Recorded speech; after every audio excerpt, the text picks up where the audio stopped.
Daily Disney Dream, le podcast. Bonjour tout le monde et bienvenue dans un nouvel épisode de Daily Disney Dream, le podcast. Dans cette émission, nous avons décidé de vous parler de 3 dessins animés ou films d'animation Disney oubliés du grand public. Nous allons vous faire voyager entre les différents éléments puisque nous allons partir dans l'espace pour découvrir ou redécouvrir la planète au trésor, sous l'océan pour retrouver l'Atlantide, l'Empire perdu, et on restera aussi sur la terre ferme avec Taram et le chaudron magique. Et pour m'accompagner, comme toujours, le meilleur de tous, j'ai nommé Yann. Salut Yann. Salut Mel, salut à tous. Et j'ai le plaisir d'accueillir l'unique, la best, la meilleure, on la kiffe, Cécile. Salut tout le monde. Alors bon, première question, mais franchement assez importante quand même. Par quel film est-ce que vous voulez commencer ? On peut peut-être commencer par ordre chronologique, histoire de perdre personne et de partir du plus ancien jusqu'au plus récent. Donc on commence avec Taram. Eh bien tiens, vas-y, à Allez, toi, j'attaque. lance-toi. Donc Karam, on va resituer un peu, il est sorti en 1985. Donc il s'agit du 32e long métrage d'animation et du 25e classique. Donc, voilà, donc il est sorti donc, il y a pas mal de temps. Donc en gros, Taram, c'est l'histoire d'un valet de ferme qui garde un petit cochon qui s'appelle Tirelire et qui rêve d'aventure en fait, on dirait un peu Peter Pan. Il rêve d'aventure et là, il va se passer quelque chose qui va faire que Taram va partir dans une quête pour affronter, ou plutôt pour empêcher que le monde ne passe aux mains du Seigneur des Ténèbres. Le Seigneur des Ténèbres qui ressemble quand même franchement à Sauron dans le Seigneur des Anneaux. Un petit peu. Franchement, il y a tout qui fait penser. Moi, on me dit c'est Sauron, je dis ok, je suis d'accord, les gars, j'y crois. C'est pas faux. Ouais. Avec des cornes en plus, peut-être. Comme ouais, moins l'autre. Mais ouais, on est dans le même genre de personnage. On peut peut-être parler des personnages. Est-ce qu'on peut parler de Machouillis Crachouillis tout de suite ? De Gorky ? Oui. On peut parler de Gorky. Bon, après, il y en a d'autres. Mais bon, comme j'ai dit tout à l'heure, il y a déjà Tirelire, qui est donc le petit cochon. Il y a Taram, qui est le personnage principal. On a Gorky qui arrive dès le début du film. Je l'adore. Qui est assez rigolo et tout mignon. On rencontre la princesse, donc sachant que la princesse a changé de nom, c'est la princesse Héloïse dans la première version du film, sauf qu'en 98, ils ont redoublé le film et elle a changé de nom avec un nom voilà, imprononciable. Mais bon, si vous regardez le film sur Disney+, c'est Héloïse. Donc déjà, on va pas se prendre la tête avec son deuxième nom que je n'arriverai pas à prononcer. Et après, on rencontre le barde qui s'appelle Ritournelle. Et après, c'est tout. C'est tout. Bon, après, on a Seigneur des Ténèbres qui arrive tout au long et son petit crapaud, qui s'appelle Crapaud d'ailleurs. Il y a des petites sorcières là. Et à la fin, les sorcières, pour mettre fin à toute l'histoire, elles sont là aussi. Ouais, elles me font franchement penser aux 3 sorcières qu'il y a dans Hercule. Non, moi, je dirais Hercule. Ah ouais. Mais c'est vrai que ça ressemble aussi à Hocus Pocus. Je pense que c'est un peu un mélange parce que c'est vrai qu'elles ressemblent un peu dans leur physique à celle de Hercule, un peu. Enfin. Ouais, elles ont des leur façon d'interagir entre elles, elles sont un peu comme ça. Elles sont assez voilà, elles font des blagues entre elles, elles sont méchantes, elles sont un peu assez méchantes drôles quoi. Puis elles se contredisent tout le temps. Ouais, elles sont sarcastiques et tout. Moi, j'aime bien, elles me font marrer. Mais elles battent pas Gurki, hein. Franchement. Non. C'est un peu fidèle à tous les Disney d'avoir un petit personnage comme ça, pas partout, hein, mais on en a. C'est vrai que c'était, on va dire, l'ancêtre un peu de Mouchou, par exemple. C'était les premiers pas des petits personnages drôles qui parlent, parce qu'on en a des drôles aussi qui parlent pas. Je pense à Meiko, en l'occurrence, genre dans Pocahontas, qui parle pas du tout, qui pourtant fait toujours n'importe quoi. Mais Gurki, c'était l'ancêtre, ouais. C'était un des premiers, et il était très drôle, il était super attachant. D'ailleurs, il y a même un moment dans le film où on le perd, super dur, parce qu'on s'est vachement attaché à lui. Mais on les a forcément, pour ce podcast, on les a tous revus. Et moi, j'ai repleuré, maintenant je savais que ça allait arriver. Mais j'ai repleuré quand Gurki est mort, alors qu'en fait, il revient, hein, tout va très bien, mais... c'est sûr que c'est un personnage qui, au début, c'est pas qu'il soit agaçant, il est mignon, mais je veux dire, il n'est pas gentil. Et enfin, il arrive là, oui, non, mais tu as raison, il est quand même un peu irritant parce qu'il a peur de tout. Il est un peu. Et donc, tu dis, bon, ça va. Mais c'est vrai que quand il revient et qu'à la fin, et qu'il meurt, ça fait un petit pincement. Tu dis, merde, quand même. Mais il est irritant, attachant quand même, parce qu'en fait, c'est un peu la part qu'on a tous en nous de chiant, hein. Franchement, non, mais c'est vrai, Je suis Burki. assumer ou pas assumer, mais franchement, il est un peu la part de... Non, mais on se retrouve tous un peu en Burki à un Hmm. moment, sur des trucs, Oui, franchement. Et puis, c'est un peu comme on était peut-être plus petit, hein, je sais pas, mais c'est vrai qu'il est plus attachant que la princesse, qui est quand même pas... elle est un peu insipide, quoi. Je veux dire, elle est potiche, je, quoi. je pense que c'est quand même un gros problème de ces dessins animés qui fait peut-être le fait qu'ils sont un peu Ils n'ont pas oubliés et fonctionné. pas, qui n'a pas marché. C'est que les personnages sont pas attachants. On a l'impression qu'on les a déjà vus. Enfin, pour certains. Bah, je dis Hmm. Taram, tout à l'heure, je parlais de Peter Pan, mais physiquement, il ressemble à Peter Pan. Il Ouais, beaucoup, ressemble ouais. à Moustique dans Merlin. Oui! Ah Dans oui, le physique et exact. la tenue, enfin, on est Exact. dans le même esprit. Donc, il n'y a rien qui le fait se démarquer des autres. Donc, c'est vrai qu'on n'a pas des personnages ouf dans ce film-là. Non, puis c'est vrai que les scénarios à ce moment-là étaient très, très légers. Le film est très long, mais bien. Enfin, je veux dire, moi, j'aime autant. C'est vrai qu'aujourd'hui, dans les nouveaux films d'action, enfin, les nouveaux films Disney, en tout cas, on a l'habitude d'avoir quelque chose qui se passe toutes les 2 secondes. Il y a toujours quelque chose à regarder, il y a toujours quelque chose à dire. Il se passe toujours quelque chose. Et c'est vrai que quand on revient au premier classique, on se rend compte qu'en fait, il y avait des longueurs avant qui étaient bien. Moi, je les apprécie autant qu'actuellement. Et c'est vrai quand on regarde le livre de la jungle, c'est long. Mm.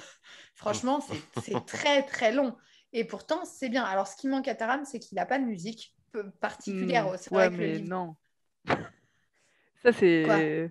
Bah, moi, je suis pas d'accord. De Moi, je quoi? trouve que il manque de la musique à Taram. Ah, Moi, j'aime bien, justement. j'ai pas dit par rapport à...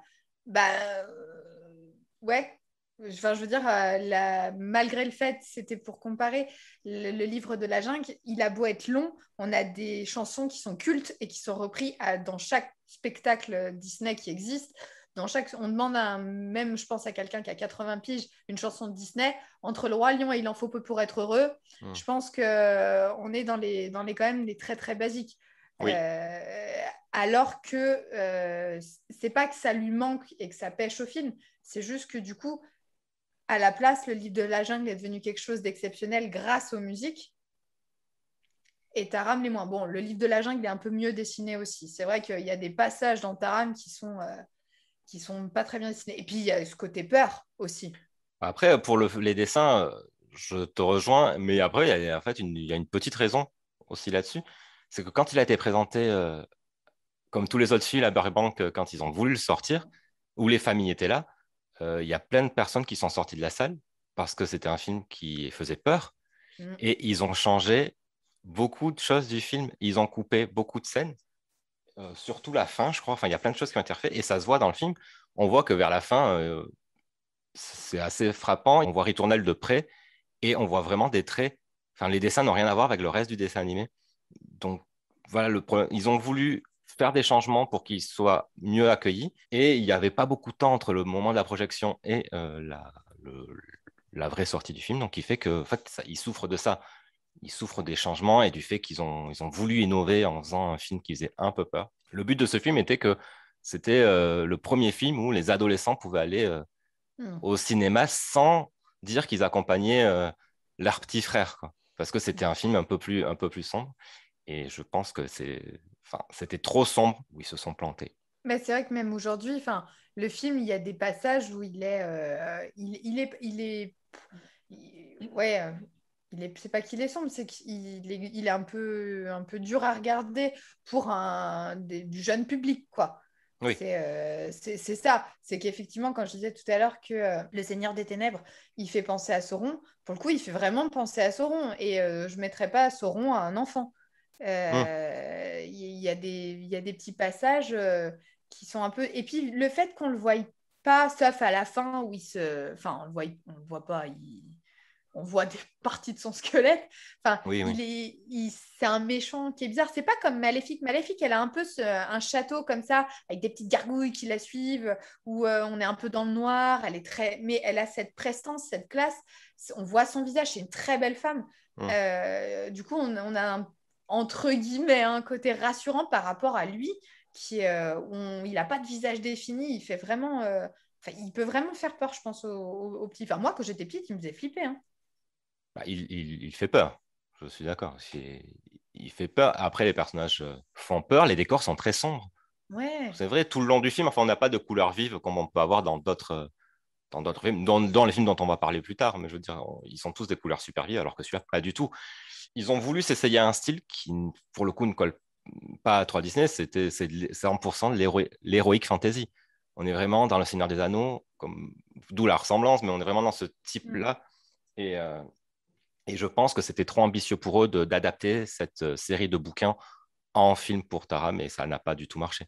À cette époque-là, en plus, surtout, ils n'avaient pas les technologies peut-être. Voilà, ils n'avaient pas toutes les technologies. Faut se dire que c'est quand même... Taram, c'est une série de livres, je crois qu'il y en a 5, voire 6. Et ça, c'est le tome 2.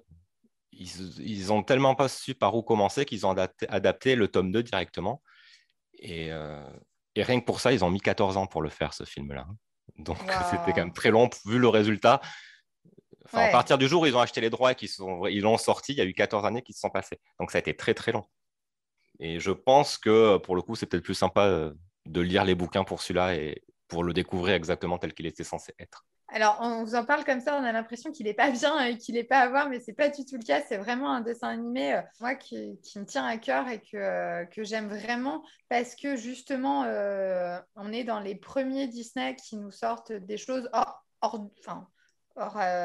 qui sortent des sentiers battus, on va dire ça comme ça. Et il était bien petite, c'est vraiment, même si le méchant me faisait peur, c'était un film qui m'a marqué, que je m'en suis souvenue. J'ai toujours aimé ce dessin animé. Aujourd'hui encore, quand je le regarde, c'est vraiment quelque chose que j'aime beaucoup. Et je trouve, enfin, pour ceux qui ne l'ont pas encore vu, même si par rapport à aujourd'hui, il ne faut pas s'attendre à voir un dessin animé d'aujourd'hui, en fait, c'est juste ça. Mais il reste vraiment super à regarder. Il est à voir. Il est à voir. Voilà, il fait partie des classiques à voir, même s'il n'a pas fonctionné. Il fait vraiment il a un charme, ce dessin animé. Je ne sais pas comment l'expliquer, mais il a un charme. Bon, il a Gurki, forcément. Alors, déjà, ça aide beaucoup. Oui, déjà. Mais c'est vrai qu'il a quelque chose en plus. Alors, l'histoire n'est pas ouf non plus, puisque on est dans de l'histoire. Enfin, basique, quoi. On connaît un peu toute cette thématique, on sait où il va, on sait comment ça va se finir.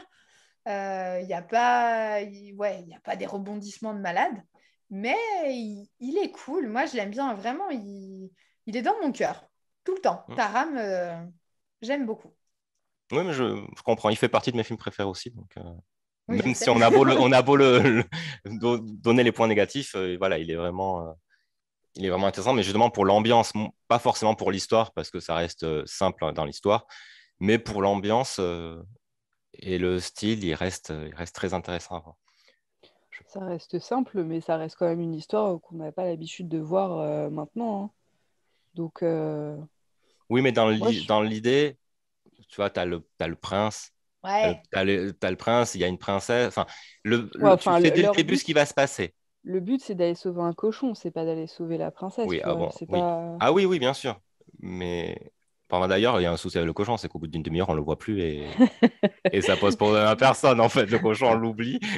C'est le but principal de l'histoire, c'est de sauver le cochon et au bout d'une demi-heure, il n'y a plus de cochon. Mais bon, c'est pas grave. Donc, pour un rappel, hein, il se passe que Tirelire a des pouvoirs magiques, quand même. C'est ça aussi qu'il faut expliquer. C'est pour ça qu'on va sauver. Parce qu'ils aiment.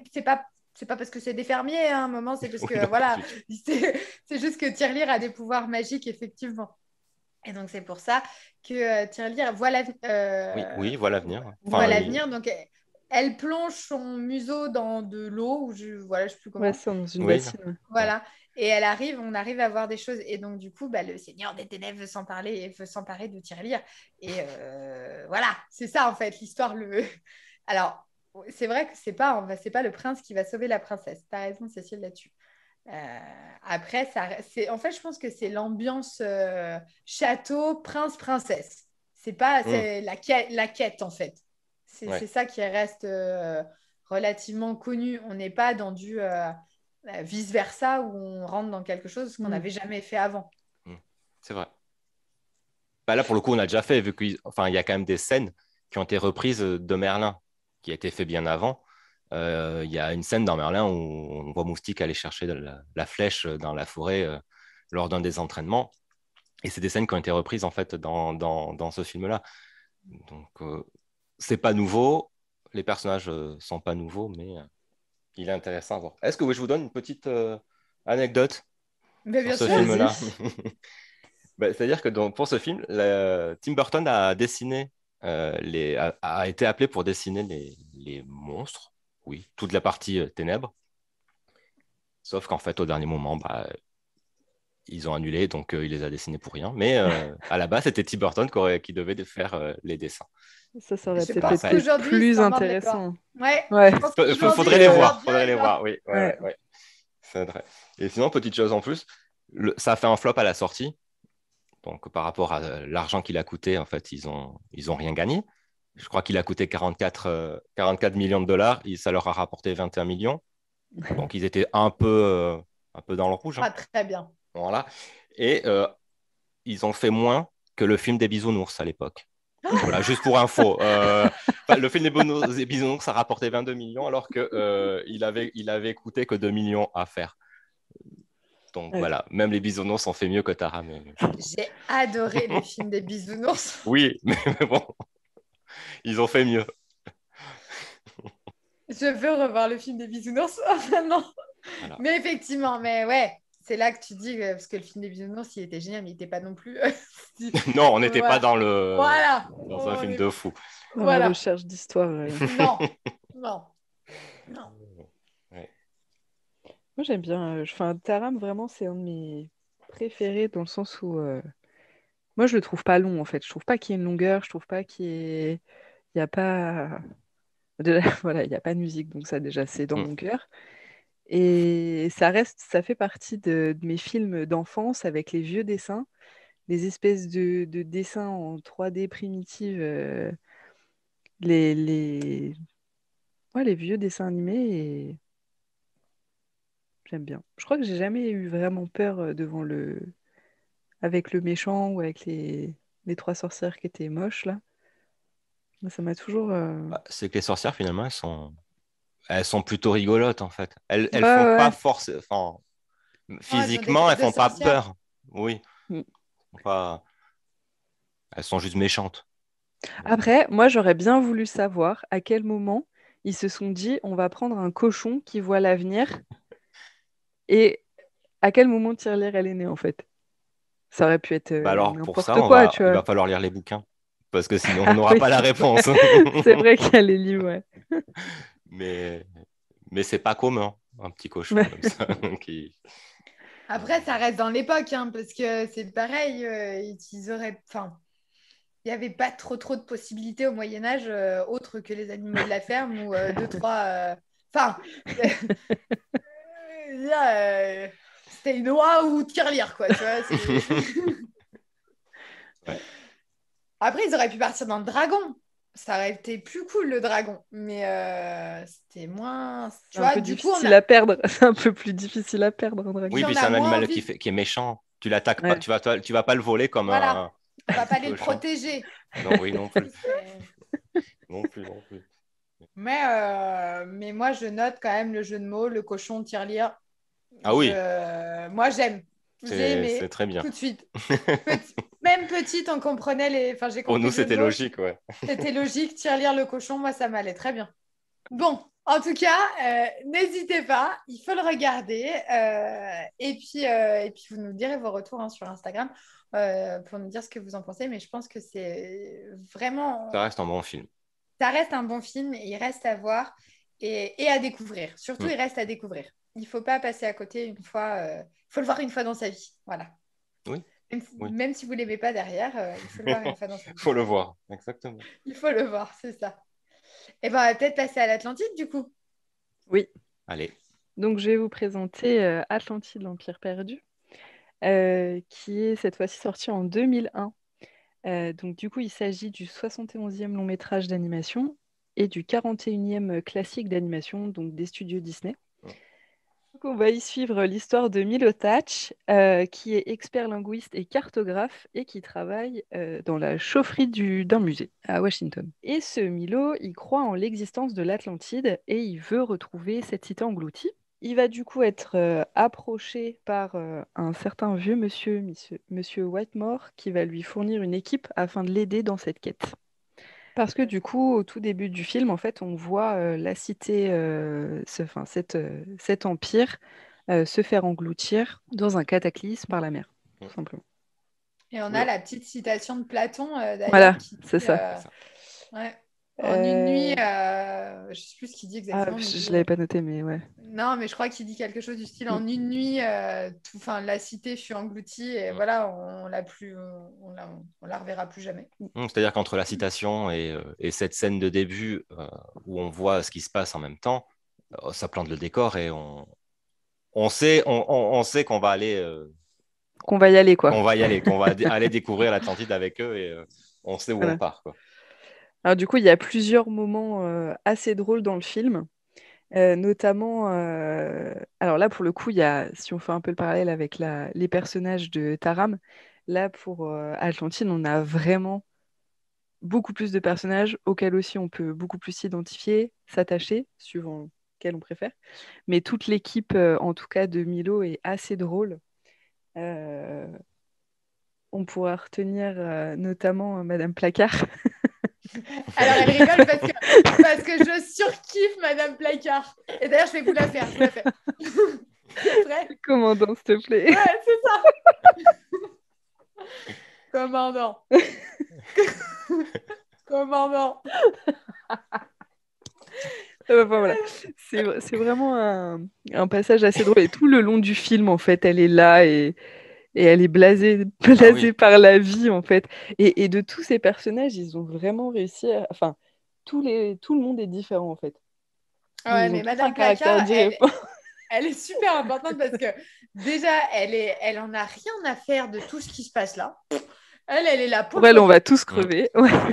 On va tous crever. Et en plus, elle passe son temps, donc c'est une sorte de standardiste, on va dire. oui. Elle récupère les lignes, elle écoute ce qui se passe à côté, elle passe les informations un peu à tout le monde, toujours en restant derrière sa chaise et en fumant des cigarettes, ce qui était très rare à l'époque. Et elle parle la plupart du temps à sa copine Maggie Elle est au en lui téléphone disant, tout le temps. Maggie, ton Jules, il reviendra pas. Et elle lui explique tout, mais c'est génial. Ah oui, oui. Elle est totalement décalée et pourtant, elle finit très bien parce elle va rester à la fin, elle va soutenir tout le monde. Donc on sait que c'est une bonne personne quand même. Mais elle a vraiment elle est à part, je trouve. Elle est au-dessus, Hmm. elle est à part. Et il y a aussi le docteur Gentil. Oui, Ça, c'est un le gros moment qui est docteur drôle dans le film. Amadou Gentil. Il est Après, marrant, lui. on est quand même sur un peu, pas des stéréotypes, mais je veux dire, chaque Ouais, personnage des gros stéréotypes de est fou. quand Ouais. même. Enfin, Parce que Audrey entre. Ramirez, Oui. Ou même Elga, je veux dire, voilà, elle est allemande, Wadja, elle a ouais. l'accent assez marqué, elle est blonde, grande, fine. Enfin, je veux dire, tout est. Voilà. Et c'est la littér- méchante.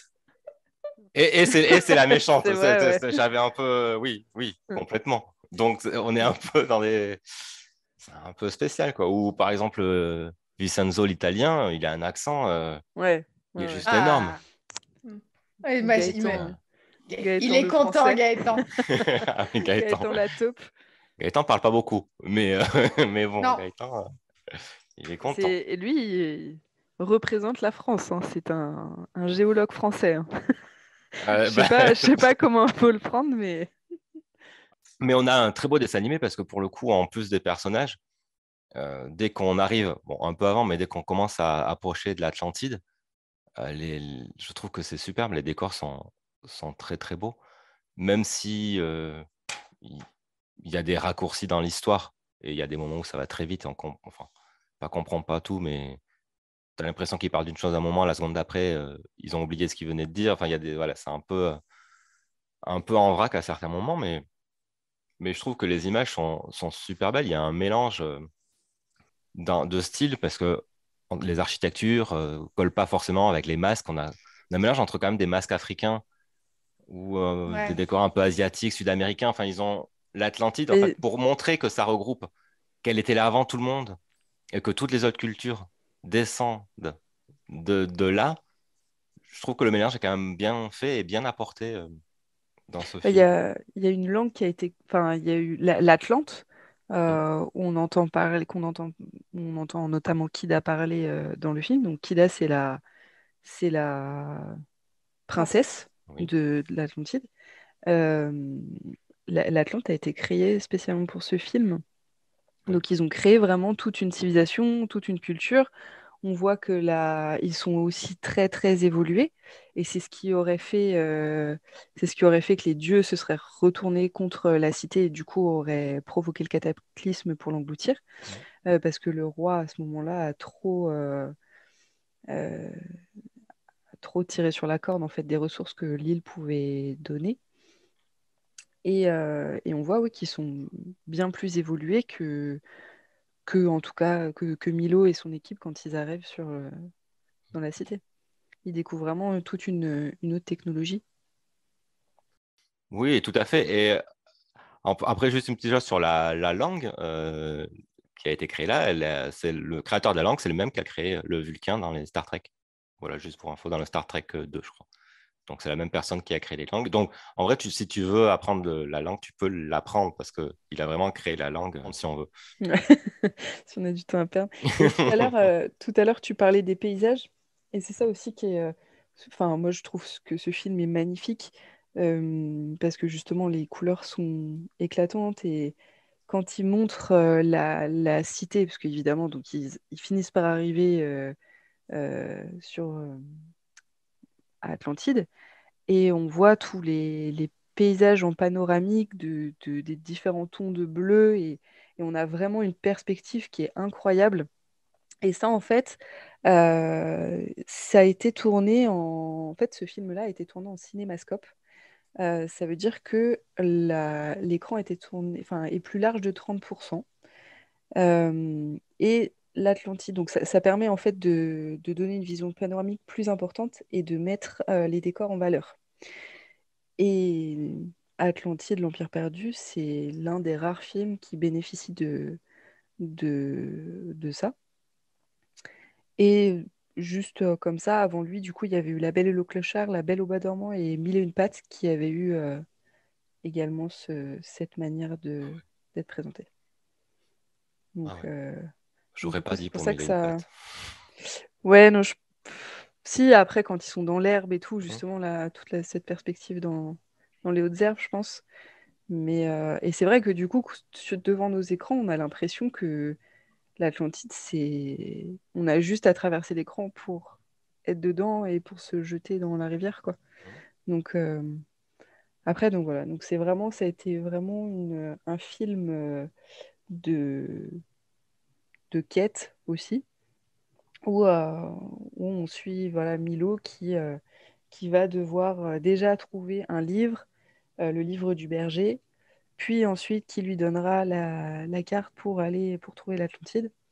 Bon, au final, il s'avère que l'équipe de Monsieur Whitemore a déjà le livre du berger, donc du coup, tout le film se passe sur comment arriver à l'Atlantide, enfin la moitié du film, à Ce comment qu'il arriver à l'Atlantide.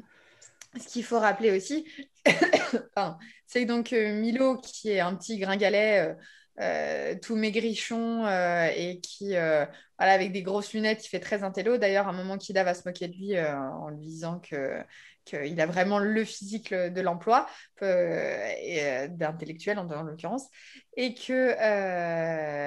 il était très attaché à son grand-père. Il a perdu ses deux parents quand il était très jeune.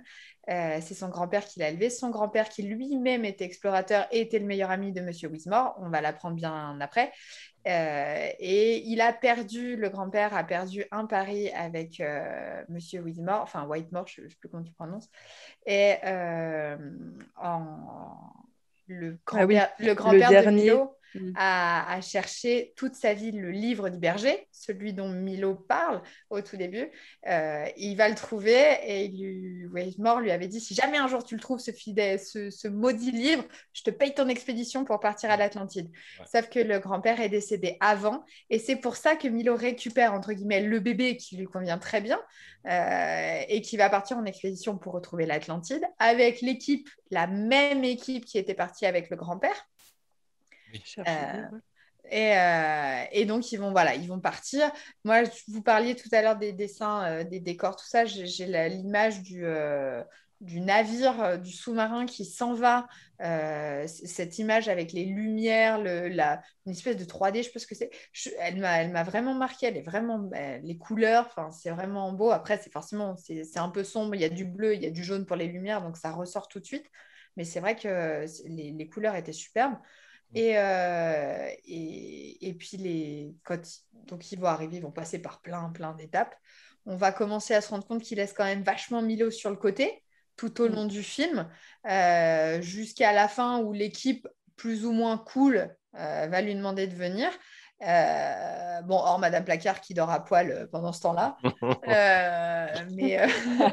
Le passage dans les tentes est juste incroyable. Moi, mais voilà, ils vont chacun finalement s'attacher un petit peu à Milo et arriver à Atlantide. On va très très vite comprendre qu'ils sont là uniquement pour une chose, c'est pour récupérer de l'argent en l'occurrence et des pièces qu'ils vont pouvoir revendre au musée pour pouvoir se faire de l'argent. Et c'est uniquement ça. Ils ne savaient pas qu'ils allaient trouver une civilisation et des gens qui étaient encore vivants.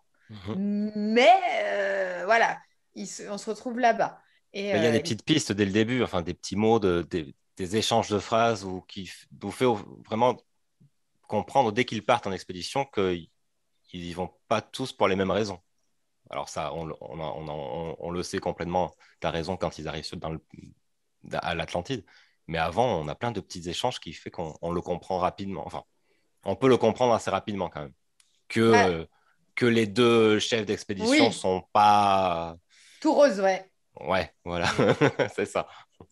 Et on sent aussi vachement la naïveté de Milo à ce moment-là, parce que c'est hyper... il est dans sa bulle, il va à l'Atlantide, il se trompe plusieurs fois de chemin, et du coup, tout le monde le fait un peu passer pour le gros lourdeau et tout, alors qu'en fait, sans lui, ça se passe très mal. Et on a oublié de le dire, mais il y a quand même au tout début du film, ils partent, je sais pas moi, ils sont peut-être 1000 en l'espace de quelques minutes. Au tout début où ils partent, ils se retrouvent à 40, quoi. Enfin, je sais pas combien il y en a qui meurent, mais il se passe un gros passage où... Ouais, ils sont... Ouais. Et puis là, tu dis... Bizarrement, il n'y a que l'équipe de Whitmore qui reste en vie, tu vois. Là, t'étais un peu naïf quand même avant. Mais... À cette époque-là, la première fois qu'on a vu le film, on s'est dit... Posez pas de questions. C'est trop bien. Quelle chance. Mais moi, ça m'a toujours... Alors, pareil, je me suis fait la réflexion. Je pense qu'avant, je m'étais jamais fait la réflexion. Mais pareil, il y a des ressemblances de personnages avec les autres. Déjà, dessins animés. Moi, je trouve que c'est Monsieur Whitmore qui ressemble à Jafar vieux dans Aladdin. Le vieux Jafar, là. Ce petit machin. Avec sa canne. Ouais, c'est ça. Il y a le commandant Rourke qui ressemble à... Enfin, je trouve, dans la manière de faire dans Tarzan. Ah, Clayton. Ah, ouais, Clayton, ouais, pardon. Il ressemble trop à Clayton. Mais c'est... Et un truc qui a rien à voir. Et là, je sais pas si... J'ai trouvé là que Milo, il ressemblait, et c'est pour ça le truc de quête, d'enquête d'histoire et tout, que Milo ressemble au mec là dans Sydney Fox, l'aventurière. Ah oui. Avec les cheveux, c'est les cheveux. Ouais, l'assistant. C'est les cheveux comme ça, ouais. Non, et puis les lunettes et tout. Oui. Et je me suis dit, genre, c'était le parallèle avec on fait des enquêtes d'histoire, on va chercher des trucs, et là, on va chercher l'Empire perdu, quoi. Ouais. Bah oui, non, mais... Non, mais ça marche. Moi, non, mais il y a plein... Après, après, je me suis... Enfin, voilà. Il y a des petits passages comme ça qui mettent des frissons, et je me suis dit, ça ressemble trop à d'autres films, d'autres choses comme ça, donc... Après, bon, je sais pas si c'est vraiment bien pour Atlantide, du coup, pour vendre les mérites d'Atlantide, mais Mais en tout cas, je trouve ça très joli comme histoire. Et, euh, et ouais, les couleurs. Et je trouve ça pareil, je trouve ça dommage qu'on aurait pu tellement avoir d'attractions. Moi, je me rappelle Mhm. des produits, des petits produits dérivés qui sont sortis quand le film est sorti. Et je sais plus où c'était, et j'avais un espèce de petit carnet avec un petit carnet avec les signes que Kida a sur elle. Mhm. Enfin, les trucs qui s'allument là en fluo. Et c'était donné avec un stylo à UV. Enfin, où Ah, il y avait tout, c'était un truc avec des pour faire codes à faire. briller. Ben, je trouvais ça génial en fait. Et ouais, en termes d'attraction, enfin, je pense que ça aurait pu être tellement bien de faire un truc d'enquête et de faire un truc, enfin, de quête, plus ou moins, sur quelque chose. Et pas parce que pareil, on sort du cadre. Bon, même si Kida, pareil, c'est une princesse, qui d'ailleurs, je trouve que c'est une Une très super bonne princesse. princesse. Ouais, Oui. franchement, une princesse qui déchire. Parce que ceci dit, elle veut a donné quand même, à un moment, un laps de temps, elle donne sa vie pour son peuple, hein. Donc, quand elle Et puis s'envole, elle est super c'est moderne. ridicule. Elle veut Ouais. s'ouvrir au monde, elle veut voir ce qui se passe ailleurs, elle veut pas rester enfermée dans sa bulle, elle veut tout connaître, tout comprendre de tout le monde, tout en Mhm. protégeant, en donnant sa vie, son peuple. Elle veut juste s'ouvrir, elle est vachement... ouais, c'est quelqu'un qui a le cœur sur la main pour son peuple, mais qui en même temps veut connaître, veut apprendre, veut découvrir des choses. Et c'est tout à son honneur, sachant qu'elle en sait déjà beaucoup plus que la plupart d'entre nous, puisque c'est quand Bah, même un peuple super ouais, intelligent. mais finalement, pas tant que ça. Oui, parce qu'elle ne sait pas lire, par exemple, l'Atlante. Parce Ça, que c'est vrai finalement, que... on apprend dans l'histoire qu'elle connaît rien de sa De propre son histoire et de peuple. l'histoire de Hmm, son peuple, hmm. parce que suite au cataclysme, le père de Kida a fait en sorte que plus personne ne puisse savoir ce qui s'est passé pour essayer que ça ne se reproduise pas Mm. et rester caché de tout le monde. Parce qu'en fait, dans le cataclysme, la mère de Kida, qui est donc la reine, euh, est appelée Cristal. par Ouais. le cristal et elle sauve la cité. Celle qui fait en sorte que la cité finisse engloutie Enfin, soit enterré dans une bulle et Oui, pas. enfin, elle les protège. En fait, Ouais, sinon ouais. ils seraient tous morts Mm. et donc c'est elle qui fait. Donc la mère disparaît et le père ne veut pas que ça se reproduise avec sa fille et il fait en sorte que personne ne soit au courant. Donc elle ne sait pas lire, elle ne connaît pas l'histoire de son peuple. Il y a Elle sait on le pas voit qu'il y a plein d'objets les qui ne motos, savent là. pas Enfin, utiliser, comme les ouais. poissons Volant. Ouais, volants, Ouais. oui, voilà, les poissons Ça volants marche. Les qu'elle ne motos, sait pas mais. utiliser. Et il faut que ce soit Milo qui sait lire leur langue qui lui apprenne finalement. Il lui apprend beaucoup de choses sur son peuple qu'elle ignorait et qu'ils ignoraient tous. C'est vrai. C'est vrai, ça. Mais elle est forte, c'est Je, une guerrière en fait. Enfin voilà, elle a peur je, de rien. je rebondis sur ce que tu as dit tout à l'heure, Cécile. C'est Mm. vrai qu'on aurait pu avoir plein de trucs Atlantide. Et je repars là-dessus parce que vraiment, c'est un élément marquant de ma vie. Mais pour les 25 ans de Disneyland Paris, pour Discoveryland, pour montrer les personnages, ils ont pris en l'occurrence Atlantide et ils ont pris la planète au trésor, dont je vous parlerai bien évidemment tout à l'heure. J'ai jamais été aussi contente de pouvoir voir Milo et Kida ensemble. Ouais. C'était la Mm. première fois Ah qu'on oui, les voyait, exact. Oui, Oui, enfin oui, moi oui, que je oui. les voyais Ouais, en tout ouais. cas. bien sûr.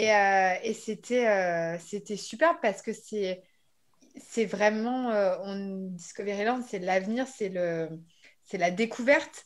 Et c'était super de pouvoir les voir à ce moment-là. Et c'était très, très approprié. Et on aurait pu faire tellement de choses avec eux.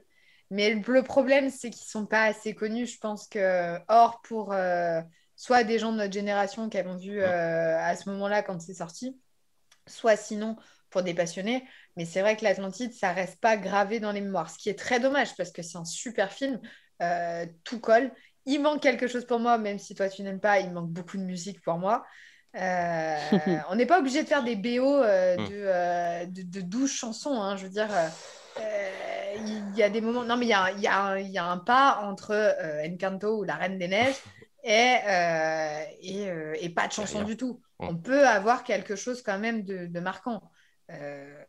Et c'est dommage qu'il manque pas un petit truc. Voilà. Après, pour moi, les chansons, les musiques chantées, ou plutôt les musiques du film prennent le pas largement sur les musiques chantées, en fait. Quand on a justement la découverte, quand on a le départ justement de l'expédition avec la musique d'aventure où on y va en fait, on va aller chercher l'Atlantide, on va y aller. Quand il y a, par exemple, quand Kida, elle protège vers la fin, Mm. il y a une musique quand les pierres se lèvent et que comment, le, mince, la bulle en fait qui se reforme autour de l'Atlantide. Enfin, et ça c'est comme, enfin d'ailleurs ça m'a fait penser quand il y a quand il y a des statues qui se lèvent et qui Mm. mettent les bras comme ça. Ah, Ça m'a Harry Potter. tellement fait penser à Pierre Toutoum locomoteur. Donc là, t'as les frissons, quoi. Et pareil, t'as la musique qui va avec, en fait. Et moi, j'aime parce qu'il n'y a pas de musique. Enfin, Moi, il me manque une musique, il me manque une chanson à un moment donné, une chanson, pas une Ouais. musique, il me manque une chanson. Et pour le coup, pas forcément une chanson d'amour ou quelque chose comme ça. Moi, il me manque une chanson d'aventure. Il me Ouais. manque une ah ouais. chanson, une chanson de départ, une chanson, tout ce passage, comme tu disais tout à l'heure, où ils sont dans le, comme il dit, c'est comme le siphon d'un évier, Mm. où Mm. ils sont en train de remonter et après ils partent en quête, ils sont déjà sous l'océan et ils sont en train de marcher pour aller jusqu'à l'Atlantide. Tout là, je pense qu'il manque quelque chose d'aventure parce que ça nécessitait pas forcément des dialogues, mais c'était quand même, voilà, quelque chose, ne lâche rien, continue, crois en ce que tu fais. Moi, ça m'aurait fait plaisir. J'aurais aimé une chanson. Parce que du coup, encore une fois, les chansons restent dans les mémoires et permettent de connaître les films. Et c'est encore quelque chose qui fait qu'on passe à côté de l'Atlantide. Ouais. Je suis d'accord avec toi, il manque une petite chanson, et peut-être sur le passage que tu dis, il fait long, enfin, c'est un passage qui traîne, alors qu'une chanson aurait rythmé. Quand on regarde Mulan, quand elle apprend à devenir guerrière, il y a une chanson, et Mm. on reste pas trois plombes. On voit les exercices, ça avance, ça donne du rythme au film, et on passe en 2 minutes d'une Mulan qui sait rien faire à une guerrière, et c'est très bien. Là, on reste, c'est trop long. Enfin, le temps qu'ils arrivent à l'Atlantide est beaucoup trop peut-être développé, et ce qui fait qu'on perd du temps. Enfin, ils n'ont pas développé le reste une fois qu'ils sont arrivés sur place. Ouais. Donc, une chanson, et tu as raison, les chansons restent en tête. Il y a une chanson dans La planète au trésor, on la connaît Ah, tous. si, t'en parles pas, t'en Non, parles Non, mais je veux dire, pas, il y en pas. a une et on s'en souvient. Là, Non. c'est des sons et tu peux les passer. Je suis pas sûr d'arriver à me dire, tiens, c'est dans l'Atlantide. Je Ouais, sais pas. peut-être, ouais, je suis d'accord. Enfin, je suis d'accord sur le fait de pas forcément reconnaître, mais au moins quand on regarde le film, enfin bon, de toute façon, les chansons m'insupportent, mais moi j'aurais fait peut-être les choses autrement dans le sens où je suis un peu déçue de pas avoir vu la quête justement du livre du berger ou de pas en avoir su plus là-dessus. J'ai trouvé ça long quand ils passaient d'étape en étape, voilà, quand ils sont dans l'eau, quand ils se retrouvent dans la crypte, quand ça prend feu, quand machin, quand au bout d'un moment, enfin. Et puis en plus, pendant un moment, on voit qu'ils sont suivis sans qu'on sache, entre guillemets, qui c'est. Mhm. On voit qu'ils sont suivis quand même, bon, par les Atlants. J'ai juste trouvé ça peut-être, pourquoi pas, réduire un peu et en quelques images montrer comment ils ont fait pour choper le livre du berger, en fait.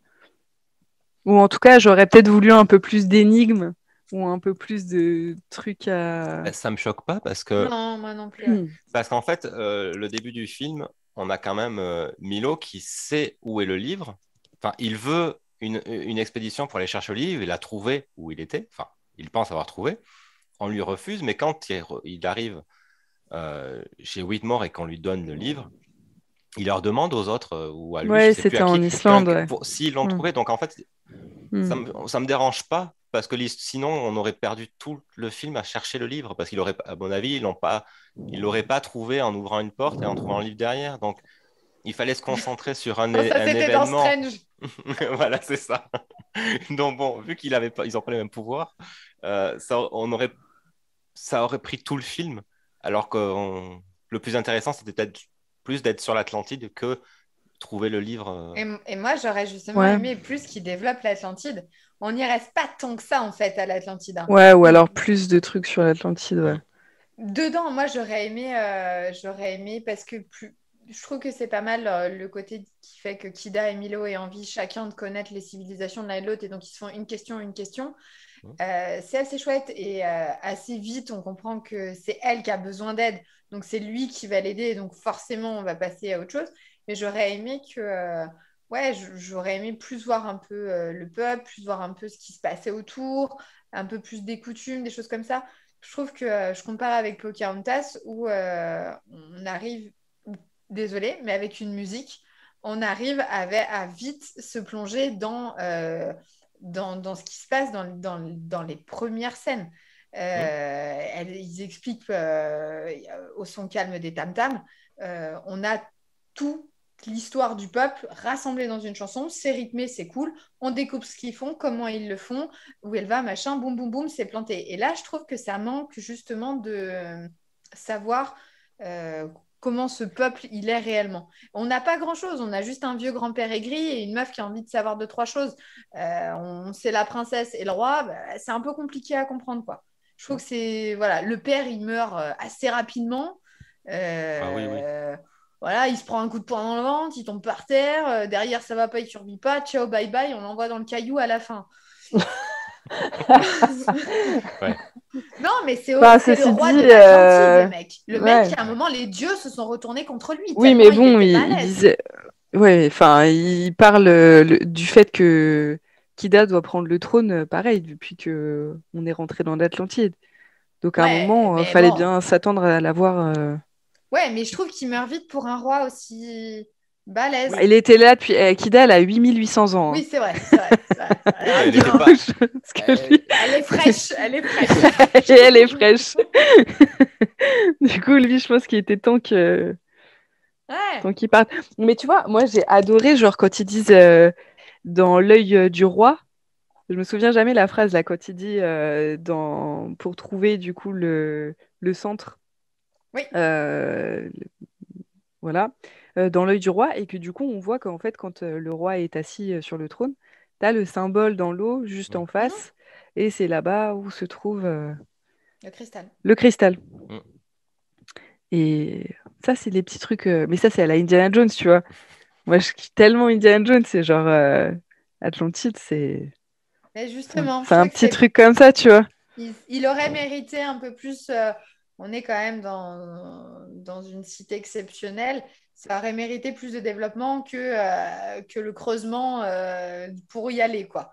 Mm. Même si c'était intéressant, on aurait pu raccourcir tout ça avec une chanson ou pas, mais on aurait pu Ouais. raccourcir tout Un ça et truc un peu après, rythmé voilà, et hop. et développer un peu plus derrière. Mm. Mais ça reste un super film, évidemment. En plus, tout se finit très bien. Forcément, on est dans un Disney, donc ça va se finir bien. Il va y avoir de l'amour et je kiffe ça.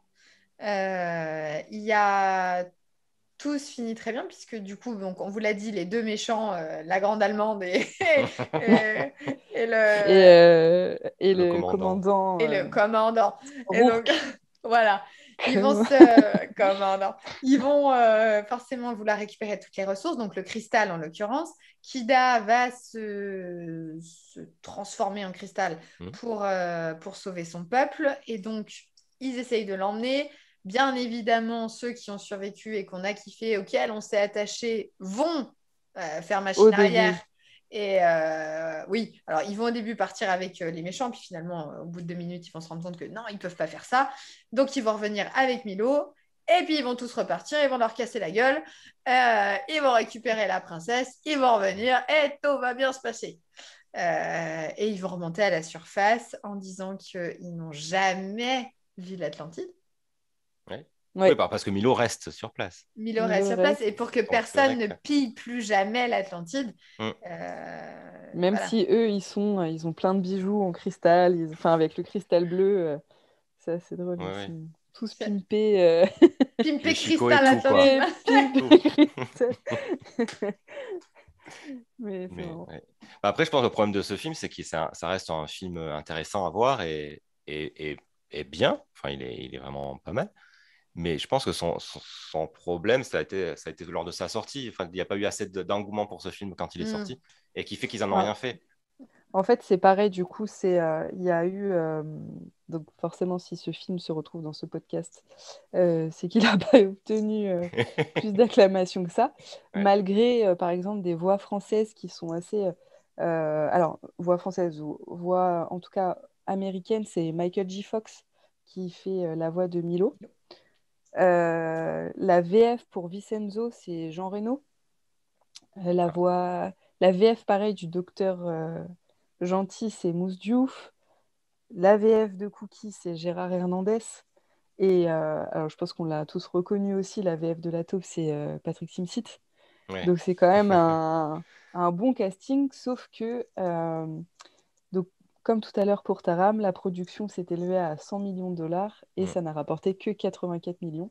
Oui, Euh, mais ça, c'est aux États-Unis. Aux États-Unis, mais Dans le que reste du monde, c'est 186. Ils ont 186. gagné un tout petit peu d'argent.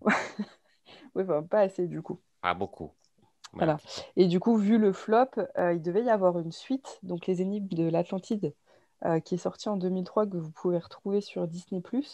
Enfin, c'était un début de série, mais du coup, ils se sont ravisés et les 3 premiers épisodes, j'ai un doute sur les 2 ou 3, je crois que c'est les 3 premiers épisodes, ils en ont fait un film en fait, Ah oui. qui fait office de suite. Ah, d'accord. D'où le fait Euh, qu'il se soit pourri. Voilà. Ok. Ouais. Clairement. Oui, je pense que. Et du coup, alors, ce film a quand même remporté quelque chose. En 2002, le Golden Reel Award pour le meilleur son pour un film d'animation. Ah oui. Petit Déjà pas prix. mal. Petit prix, mais c'est pas mal. C'est quelque chose que Et en les autres fait, n'auront pas. c'est ça. Et ils expliquent un peu la mauvaise, le mauvais timing par. En fait, comment? Atlantide est sorti 7 semaines avant Shrek, Aïe, aïe, aïe, notamment. aïe, Et en aïe. même temps, il y a eu Tomb Raider. Voilà, il y a eu Bah, c'est-à-dire que s'il y a trop. Enfin, plusieurs films d'animation en même temps, il faut faire un choix ouais. et je pense que un ogre qui pète, qui parle de caca c'est plus intéressant que d'aller voir Atlantide pour les petits. Ouais, Donc, mais je pense c'était que, Alain. enfin, tu vois.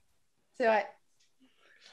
C'était moins. Moi, j'aime bien en plus ces films-là, enfin, les films Atlantide ou même Taram, parce que c'est des. Bon, un peu moins tard, mais c'est des films qui nous parlent d'une histoire, entre guillemets, réelle. La citation de Hmm. Platon, elle existe vraiment.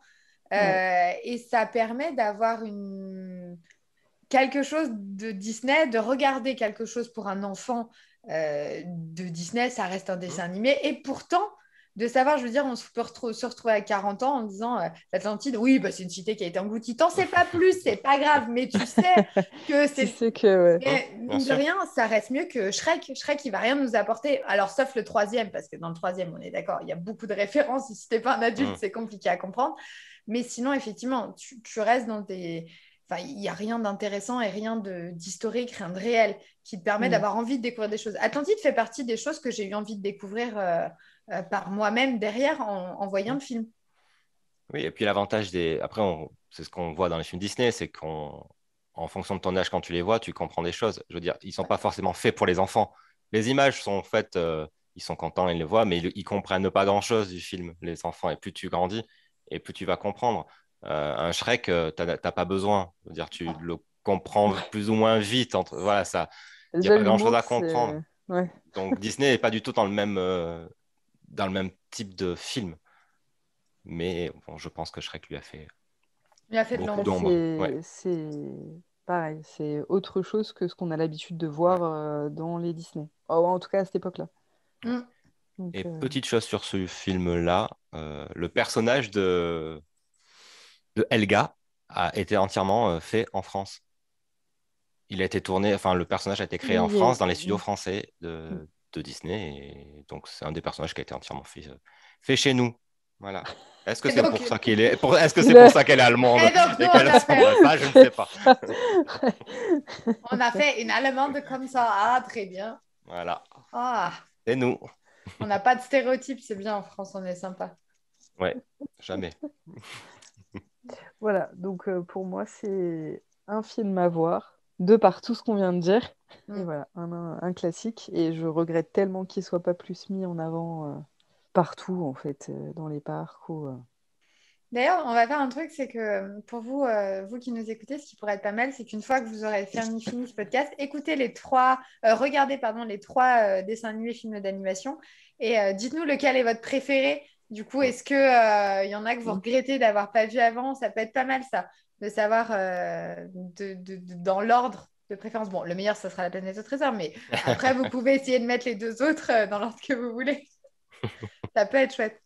Bah, d'ailleurs, on peut peut-être en parler de La Planète au Trésor. Bah, bien sûr qu'on peut peut-être en parler. Et bon, je vais faire comme vous. Je vais vous dire un petit peu déjà les trucs basiques, hein. Donc, c'est-à-dire que c'est le 70e long métrage d'animation et le 43e classique d'animation des studios Disney. Donc, pas très loin derrière Atlantide. Il est sorti juste en 2002. Ouais. Et donc, c'est l'adaptation du roman de Robert Louis Stevenson, L'île au trésor, qui était sorti en 1881. Et on l'a adapté, excusez-moi, au steampunk. J'ai pensé à vous à cette phrase. Tu ne le connaissais pas, ce mot. Maintenant, je le connais, au steampunk et spatial. Donc là, je suis taquée. Donc, je vais vous raconter, je vous explique un petit peu l'histoire. C'est l'histoire d'un petit garçon qui a une quinzaine d'années, qui s'appelle Jim Hawkins. Donc, on comprend très vite qu'il est un petit peu rebelle au vu de sa coupe de cheveux, de ses tenues, tout ça. Donc, lui, il se fait arrêter très rapidement. On comprend que c'est un rebelle, il va se faire arrêter par la police, il va être ramené à l'auberge de sa maman qui est serveuse. On comprend aussi que la maman est très très vite débordée. Elle court partout dans l'auberge, elle essaie de servir tout le monde. Elle explique aussi que son garçon a des problèmes. Elle pense que ça va mieux, mais on va vite s'apercevoir que non, puisqu'il est ramené par la police. Et donc, ça va partir de là. On ne sait pas encore son histoire à ce petit garçon, ce jeune garçon, pardon. On ne sait pas encore ce qui se passe dans sa vie.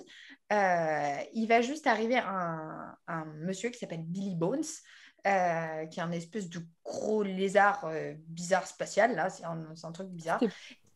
C'était pas une tortue? Peut-être une tortue, ouais, t'as raison. Ouais, ça ressemble à une tortue. Et qui va débarquer à l'auberge suite à un accident. Il va tomber sur Jim Hawkins, qu'on appelle Jimbo tout au long du film, c'est son surnom.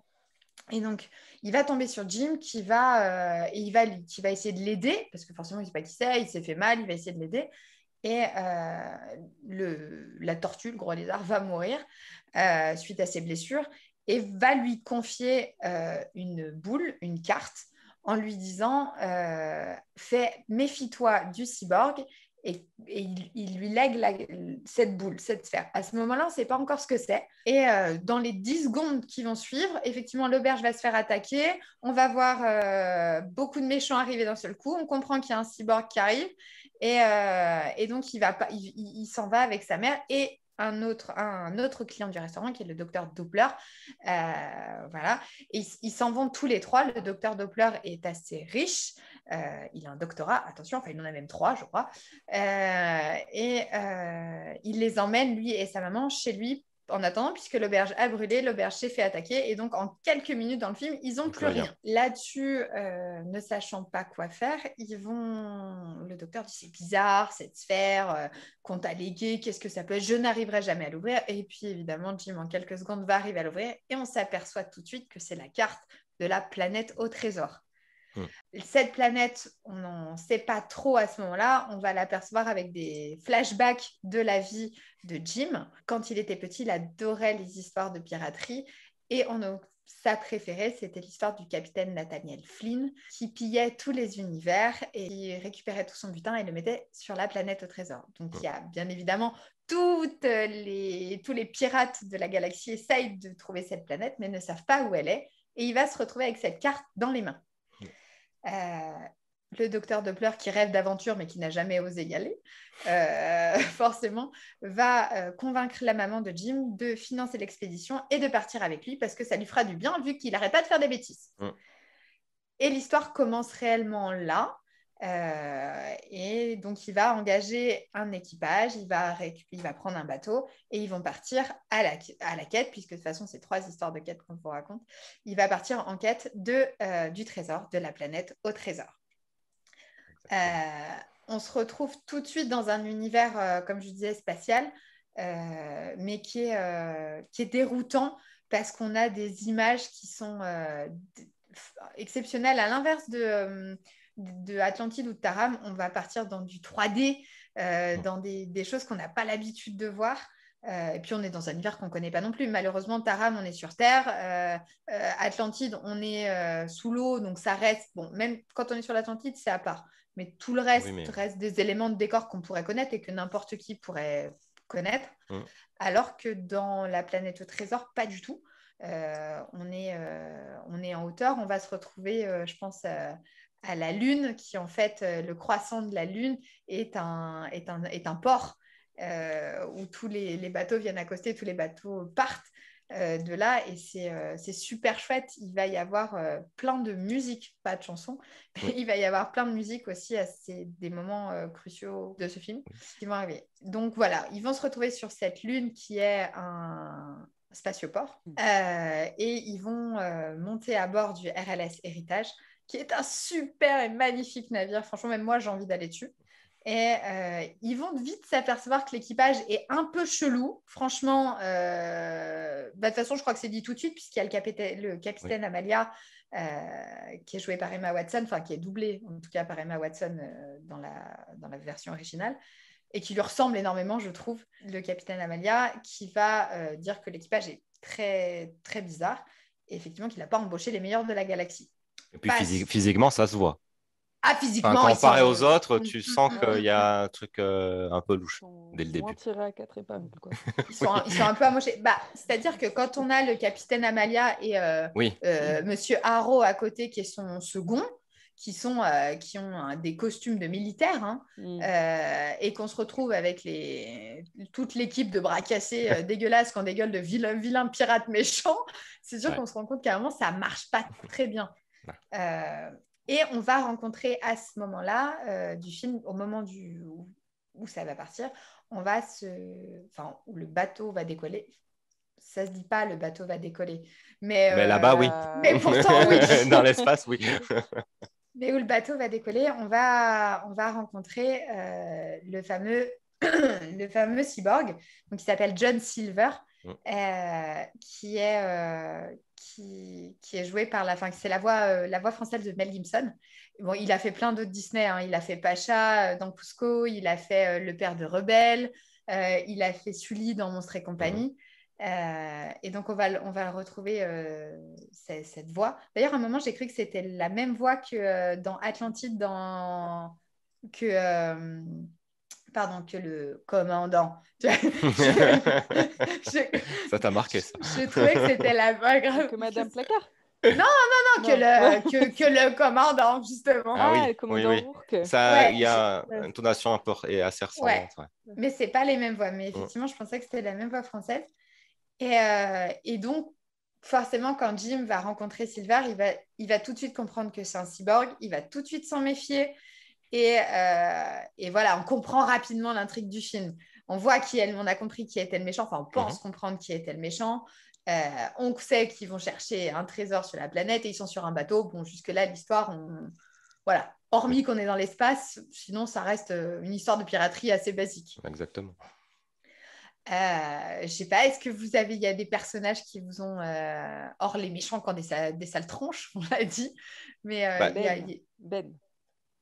Ah, pas tout de suite, mais attends. Il arrive après. Non, mais là, tu vas beaucoup trop loin. Je suis désolée, mais c'est... Moi, avant ça, même si c'est pas forcément un gros personnage, mais il y en a un qui... Alors, c'est pas qu'il soit gênant, mais je trouve que pour le coup, un an avant, ils ont sorti Shrek. Là, il a fallu faire un truc qui ressemble. On a quand même un personnage, Monsieur Prout... il est génial. Qui parle en flatulant quand même. Oui, mais c'est la langue. c'est la langue. C'est le Oui, bien flatula. sûr. C'est le Oui, mais enfin, flatula. bon, Là, ouais, c'est ça. d'accord, mais bon, c'est pareil, tu vois. Tu dis, bon, bah, Ah, c'est génial. Moi, j'aime trop parce que... Alors, c'est un petit passage qui est... il est peut-être un peu trop. Mais c'est vrai qu'après, quand tu le regardes à 10 ans, il est cool, ce passage. oui, ah bah oui, mais je veux dire, on est dans la lignée de Shrek, tu De vois. Dans Shrek, ce, c'est vrai. ils ont, tu as l'impression qu'il a fallu rajouter ce petit passage, ce petit personnage Hmm. pour essayer de contrebalancer le fait qu'il n'y avait rien de drôle, entre guillemets, dans Bah, ce film. c'est-à-dire que le capitaine Amalia, qui est très sarcastique, qui est hyper hautaine, et puis elle a le droit, franchement, Oui, au vu de ses elle peut. antécédents, mais qui est quelqu'un de très direct. euh, elle a un humour que les adultes comprennent, les enfants ne comprendront pas. Et c'est Oui. vrai que de mettre Monsieur Prout qui parle de flatula, ça permet, ça contrebalancer un petit peu, parce que pour un enfant, le capitaine Amalia n'est pas drôle. Ah oui, non, mais complètement. Voilà, Même même Haro, il n'est pas drôle du tout. C'est un gros monsieur de pierre. bah, je Il pense qu'il n'y ressemble. a aucun vraiment personnage très. Mais si, il y a Morph. Non, mais oui, mais dans les vrais personnages Ah, principaux qui parlent et qui échangent avec les autres, ils sont pas drôles. non, c'est vrai, à ce Après, bien sûr, moment-là, ils sont après, pas comme on a drôles. dit tout à l'heure, ça arrive après, mais bon, oui, tu as Morph et tu as Ben qui arrive après, mais Bah, sans eux, mm, mm. ils sont pas drôles. T'as les méchants, t'as les gentils, mais c'est pas des rigolos, quoi. Alors, les méchants, ils ont quand même, pendant le long trajet jusqu'à la planète au trésor, donc on s'aperçoit très rapidement qu'ils savent très bien qu'ils vont sur la planète au trésor, et qu'ils vont créer une mutinerie pour pouvoir récupérer le butin pour eux. Oui. Et, les méchants ont quand même deux, trois passages drôles à des moments. euh, alors, c'est à la fin, mais pour le coup, non, enfin, c'est à la fin, c'est durant ce passage. À un moment, ils vont tomber dans un trou noir. Le capitaine leur fait déployer toutes les voiles solaires. Au moment où ils ont terminé, elle a une idée pour sortir du trou noir, c'est justement de les refermer. Ils arrivent en bas et elle leur dit parfait, remontez les fers. Enfin, voilà. Et ils râlent en Oui, oui, disant oui. bah, faut savoir ce qu'on veut un moment. Ce passage est assez. Moi, j'ai Mm. bien aimé parce que ça les décrédibilise Oui, quelques un petit secondes peu, en, c'est vrai. en tant que vrai méchant. D'ailleurs, le vrai méchant, l'araignée, Mm. Scroop, je sais pas trop le prononcer parce que je crois pas qu'il le prononce vraiment dans le film son nom. Euh, Lui, il n'y est pas hein, au moment où eux, ils font des Mm. blagounettes ou des choses comme Non, ça. Il on le n'y est pas voit du tout. rarement, enfin rarement. On le voit, mais il participe pas trop avec les autres quand même. Il se Lui, cache il va beaucoup. juste faire exprès de tuer le capitaine, le second, Mm. donc Monsieur Harrow, en coupant sa ligne de vie à un moment donné. Donc, voilà, il va faire porter le chapeau en plus à Jim qui, pour le coup, avait l'ordre du capitaine de vérifier les lignes de vie à ce moment-là. Il les a toutes vérifiées, tout va bien, mais l'araignée va Mais le voilà. couper. Mm. Voilà. Et donc, pendant ce passage, donc du départ de la Lune jusqu'à la planète au trésor, on va en apprendre un petit peu plus sur Jim. Mm. On va comprendre qu'en fait, son père l'a quitté, lui et sa maman, quand il était tout petit. Et donc, que depuis ce moment-là, il fait un peu des conneries, enfin des bêtises, et il a besoin d'une figure un peu paternelle. Et en se trouvant face à John Silver, il va nouer ce lien qu'il recherche, puisque John va très rapidement lui dire mais ton papa t'a pas appris à faire ça, je crois que c'est un nœud ou quelque chose comme ça de Mhm. marine. Et Silver va comprendre qu'il n'avait pas de papa, donc il va s'attacher au gamin. Et le petit a besoin d'un repère et il va se lier à John. Et donc, c'est à ce moment-là qu'ils vont commencer à lier leur amitié. Et il y a Morph dans tout ça, que j'adore, qui est un petit personnage, un petit polymorphe, qui a été trouvé par John Silver à un moment. Et ils sont Un devenus blob. meilleurs amis. Non. Comment? Un blob. Un blob? Je crois C'est quoi, qu'il. c'est quoi Bah, un blob? c'est un truc gélatineux et. D'accord. Oui, c'est vrai que ça ressemble à Flubber en rose, quoi. Oui, Ouais. oui, Ouais, ouais, oui, c'est c'est vrai, ça, c'est ouais. un peu le même genre, ouais. Moi, le polymorphe, ça m'allait bien, je comprenais Polymorphe. bien, moi. Puis il s'appelle Et, Morph, alors je trouve que moi, c'est bien, ça le va avec. polymorphe, c'était bien. Mais le blob, c'est ça, Blob, blob? Ok, blob, très bien. Morph. ça Morph, passe. le blob. Et donc, on va rencontrer Morph, le blob, qui est en gros l'animal de compagnie de John Silver Mhm. et aussi son meilleur copain. Hein. Et Morph va aussi s'attacher énormément à Jimbo parce que, ben, voilà, vu qu'il s'entend bien avec John, forcément, tous les trois, ils vont former une petite équipe. Et puis, l'heure de la mutinerie va arriver. Ils vont se retrouver sur la planète au trésor. Donc là, on va avoir vraiment d'un côté les gentils, d'un côté les méchants, puisque donc on va avoir les pirates qui veulent récupérer le butin. Et de l'autre côté, on a Jim, Morph, du coup, qui est resté avec Jim, le capitaine Amalia et le docteur Doppler. On comprend aussi assez rapidement que tous les deux, ils vont finir ensemble. Hein. Oui. C'est assez naturel.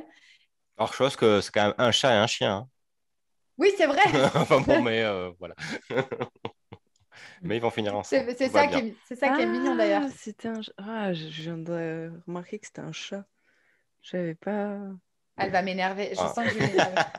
Elle est très féline dans son visage. T'as les Ouais, petites dents, non, c'est enfin, vrai. En fait, et je cherchais à quoi elle les oreilles, ressemblait. elle a tout. Et là, c'est vraiment un chien, quoi. Ah ouais.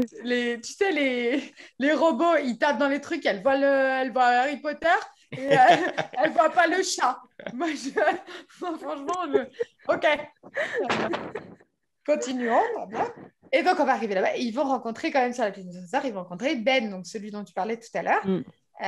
Qui est un robot totalement déjanté et super comique, qui est doublé par Laurent Deutsch. Et la voix est super, elle lui colle bien. Et il est très drôle, il fait toujours ce qu'il ne faut pas, on lui dit de ne pas faire de bruit, il hurle.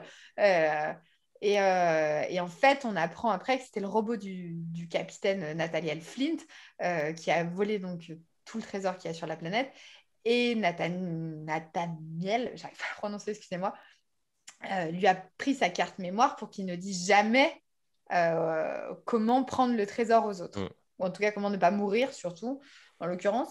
Mais, oui, parce qu'il y a quelques pièges, quand même. Oui, voilà. Et donc voilà. Donc, après, forcément, ils vont récupérer le trésor, ils vont tomber dans des pièges, et tout le monde va s'en sortir, et tout va très bien se finir. Ils vont pouvoir rentrer, reconstruire l'auberge de la maman, et tout va très bien se passer. Mais tout dans ce film est super. Effectivement, la partie de la planète au trésor est un peu plus courte, un peu sur le même style que l'Atlantide, hein, c'est-à-dire qu'on a tout le cheminement qui est très long. Arrivé là-bas, on a moins de trucs, ce qui est dommage. Après, on a quand même une chanson pendant je voulais le dire pendant la traversée qui fait que ça donne un peu de rythme quand même. On a une super, méga super exceptionnelle, magnifique et chanson. Oui, je valide. Elle est super, cette chanson. Pas du tout. Les paroles sont formidables. Je l'ai pas aimé. Elle est sublime. En même temps, t'aimes pas les chansons de base, alors forcément. Non, mais si, parce que il y a des Disney que j'aime bien. Enfin, j'aime bien les chansons. Mais là, c'était trop... Belle et la Bête. Non, j'aime bien dans Encanto aussi. Abuse pas. T'as pas aimé. Ouais, elle aime. Ouais. Alors, écoutez le podcast sur Encanto. Écoutez la partie sur les chansons et puis après revenez ici. Vous comprendrez mon problème. Non, mais c'est pas la enfin franchement, c'est pas profond, quoi.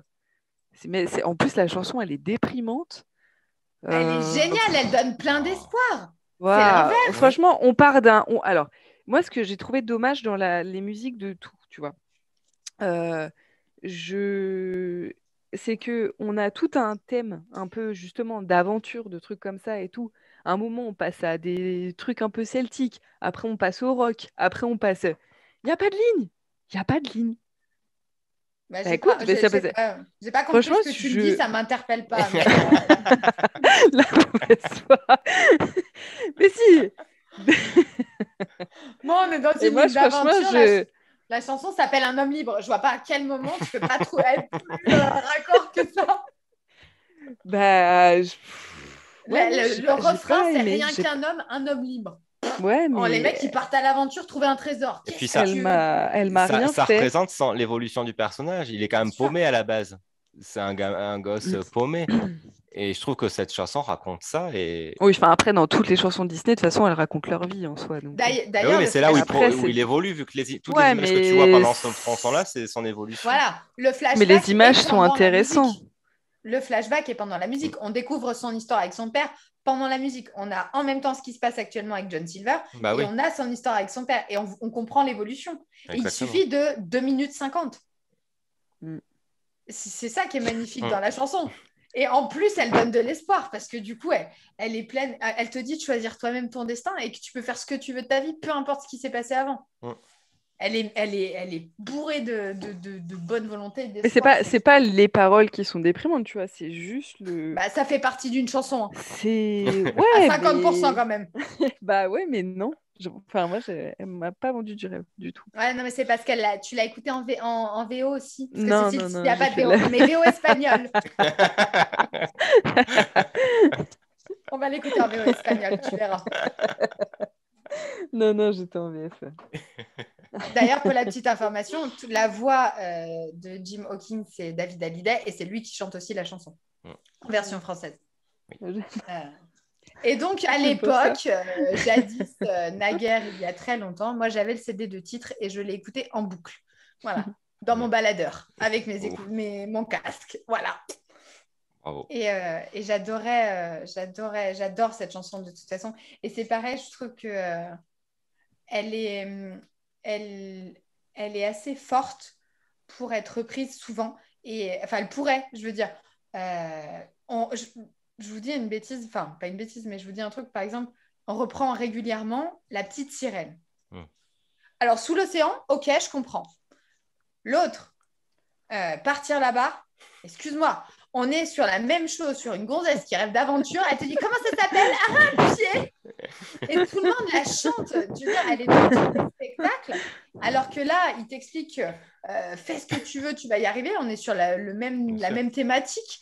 Et tu me dis, ça ne parle pas. Alors que voilà, je trouve ça dingue. Et cette chanson pourrait être reprise tellement souvent. Je sais pas.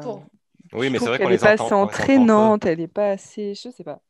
Parce qu'à cette différence de style. Tu crois que c'est entraînant?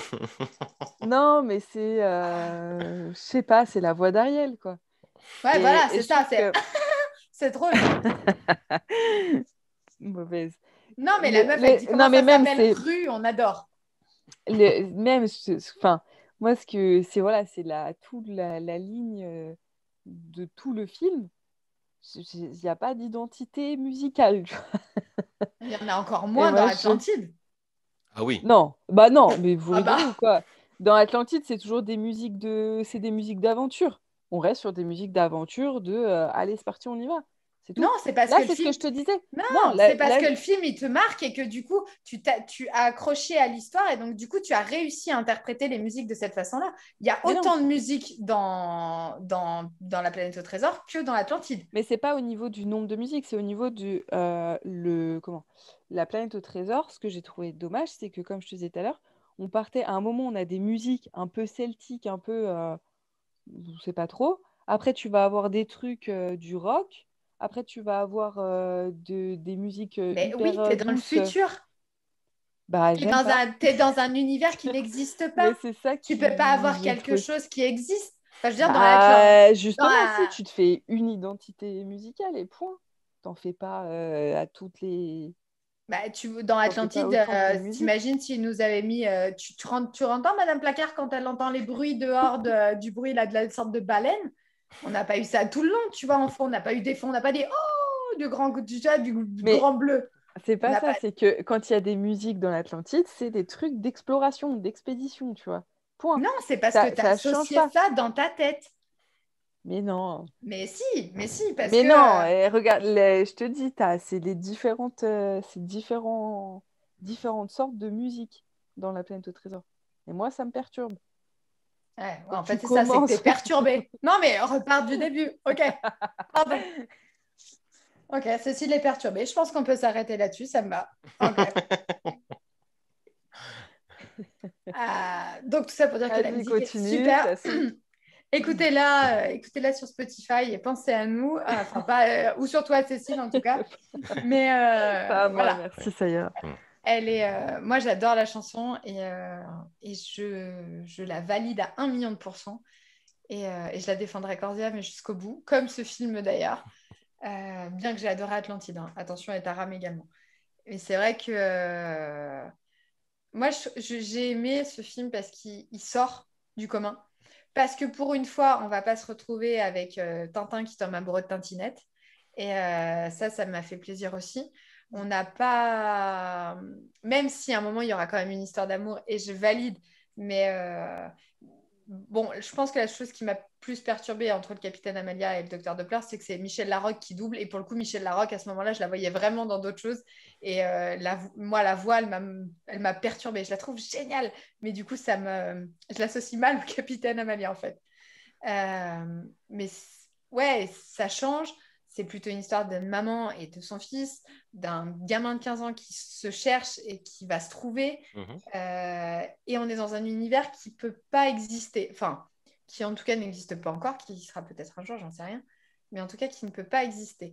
Et tout ça faisait un nouveau genre qui me plaisait. Alors, peut-être parce que j'adore Discoveryland et parce que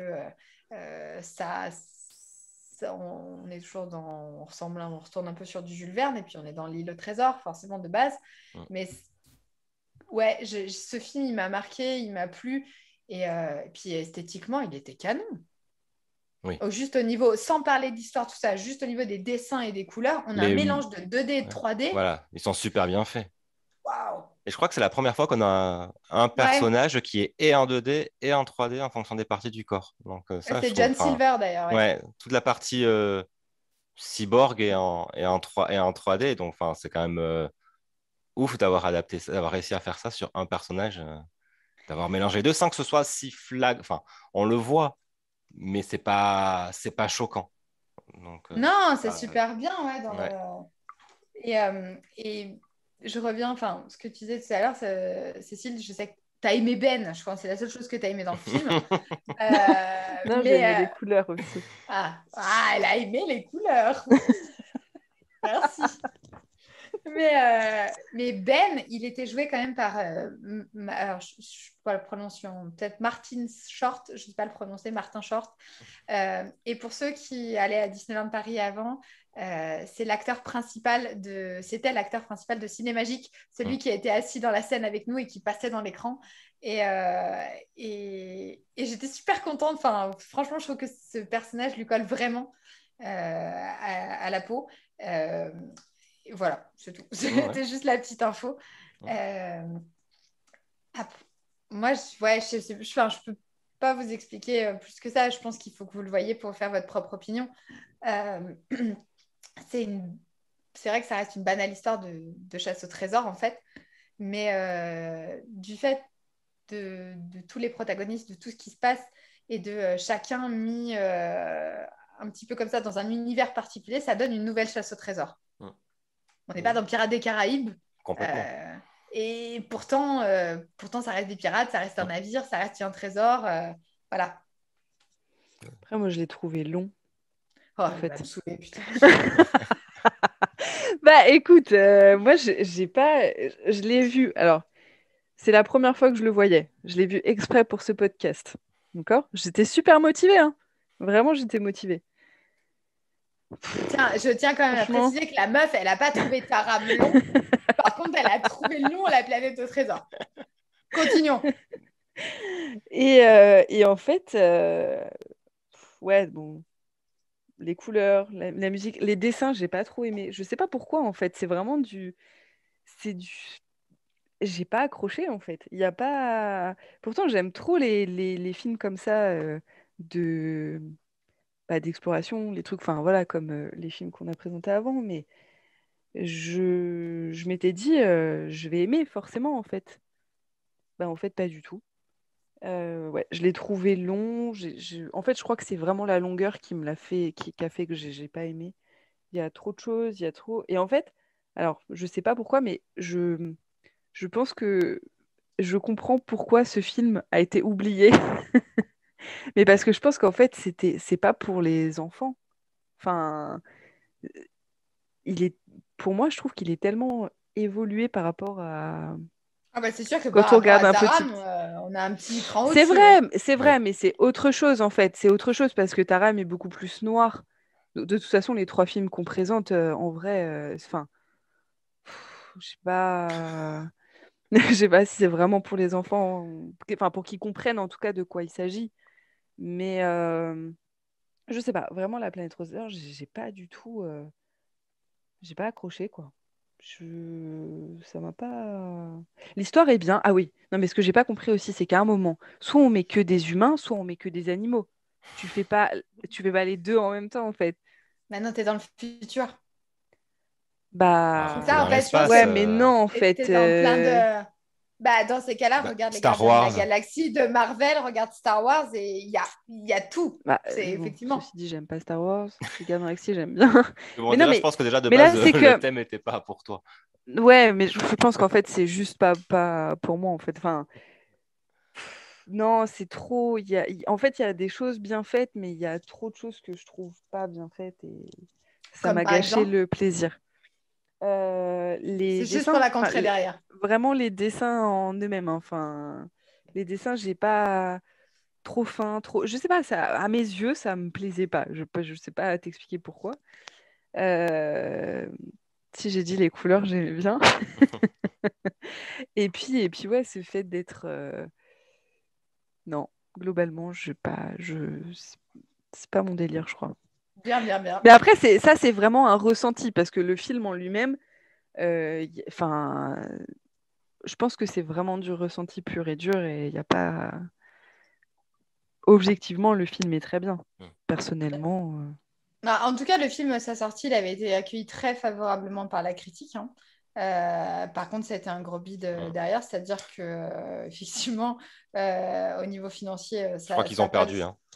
Ah oui, ils ont perdu, ils ont Ouais, ils ont perdu, ouais. perdu. Bon. Ils ont même bien Mais perdu. après, Et, c'était dommage parce que c'était assez novateur. Enfin, ils avaient commencé, ils ont voulu le faire en 85 déjà. Ils étaient partis pour le faire. Sauf que ça ne suivait pas en termes de technologie. Derrière, ils n'arrivaient pas. Après, quand tu le vois, tu comprends que sans les bien sûr. ordinateurs, c'était chaud. Mais ils ont quand même, ils ont voulu le faire. Et ils ont mis 15 ans à le faire, mais ils ont quand même fini par arriver au bout. Donc, je trouve Bah, dommage qu'il n'ait pas été bien accueilli. mais peut-être que s'il le refaisait maintenant, avec la technologie de maintenant, ça changerait Ben, peut-être je quelque trouve que chose, tu vois. maintenant, ils voudraient tellement bien faire que Ouais. ça perdrait tout le charme du film.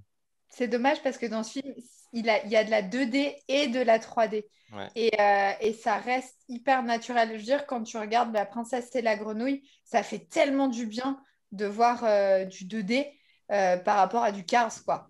Mm. Tu vois, au niveau couleur, même si Cars, c'est Hmm. beau et ça flash, et ben La Princesse et la Grenouille, waouh, tu reviens un petit peu. Et du coup, il a ce charme-là d'avoir de la Mm. 2D et d'avoir un peu de 3D sur des trucs qui fait qu'on découvrait des images qui étaient un petit peu plus évoluées que ce qu'on avait l'habitude de connaître. Après, c'est vrai Et, qu'on l'a vu régulièrement. Je veux dire, Aladdin, il y a une scène avec la 3D, La Belle et la Bête. Ça arrive. Il y avait des petites touches de temps en temps. Et là, ils en ont mis plus, mais je trouve ça réussi. mais tout le film est réussi. Il n'y a que Cécile qui n'est pas réussi. Peut-être qu'il y a d'autres gens comme moi, hein. Mais tant mieux, Peut-être. je ne souhaite pas les connaître. Ah, c'est bon, hein, j'ai pris ma part de charge, hein, je te connais pas, ça va, hein. Au moins, c'est fait. Je l'ai vu au moins une fois dans ma vie. Eh ben, moi, j'ai vraiment aimé. Je vous conseille vraiment de le voir. En tout cas, de le découvrir. Peu importe, encore une fois, ces trois films que vous les ayez vus. J'espère, enfin, une première fois que vous ayez envie de les revoir. Ou à l'inverse, c'est pour les découvrir. Il faut les voir une fois, il faut essayer. Voilà, les trois univers, on vous les a décrits. Vous avez plutôt un côté quête d'un cochon, on va peut-être pas dire ça comme ça, mais on a le côté quête moyenâgeuse, on va avoir le côté quête aventure terre nouvelle, vraiment dans notre ère, on va dire, dans notre siècle, même si c'était un petit peu avant. Et on va avoir totalement la quête spatiale, qui est quelque chose bien plus tard dans le futur. Vous avez trois univers différents, trois quêtes différentes aussi, avec des personnages qui sont attachants dans les trois films. Ouais. Vous allez avoir un peu plus d'humour à des endroits que d'autres. C'est vrai que l'Atlantide est un petit peu mieux loti au niveau humour parce qu'on a aussi ce lot de beaucoup de personnages qui finalement font partie tous de l'histoire. Ouais. Ils sont très nombreux. C'est rare qu'on en ait autant et qui soient en Voilà, plus principaux. Enfin, ils sont vraiment là tout le long. Je suis d'accord avec c'est toi. ça. Et voilà, vous allez avoir ces 3 univers qui vont vous permettre de savoir lequel vous allez préférer ou en tout du moins votre classement. Est-ce que ça monte ou pas, ça manque ou pas de chansons? Est-ce que vous allez être d'accord sur sur les musiques et sur les ressemblances, hein. On a parlé de plein de ressemblances physiques aussi de personnages. En tout cas, je pense qu'on aimerait bien voir votre retour et je pense qu'il faudra qu'on ait un retour de vous de toute façon puisqu'il va falloir trancher et expliquer à Cécile comment ça se passe. Lequel on garderait pas? Si on n'en avait que 2 à voir, lequel on garderait pas? On aurait moins envie de voir. Ouais. Cécile, avec évidemment un suspense fou, dis-nous lequel tu ne regarderais pas. C'est incroyable, mais j'enlève la planète au trésor. Dingue, À contre-cœur, j'enlève la planète au trésor. Ouais, évidemment. Tout ça parce que il n'y avait pas assez de musique, selon toi d'ailleurs. Ouais. Ouais. Évidemment. Normal. Non, mais on comprend. Pas assez de musique et trop d'humour. Genre, j'étais submergée. J'en veux plus. Yann? Moi, si je dois en retirer un, ce serait l'Atlantide. Je suis beaucoup trop fan des 2 autres. Même si c'est compliqué de faire un choix. Hein, mais ça serait l'Atlantide. On parle pas. Et alors, en ayant vu l'Atlantide 2, je crois que complètement, je pense qu'il valait mieux les oublier.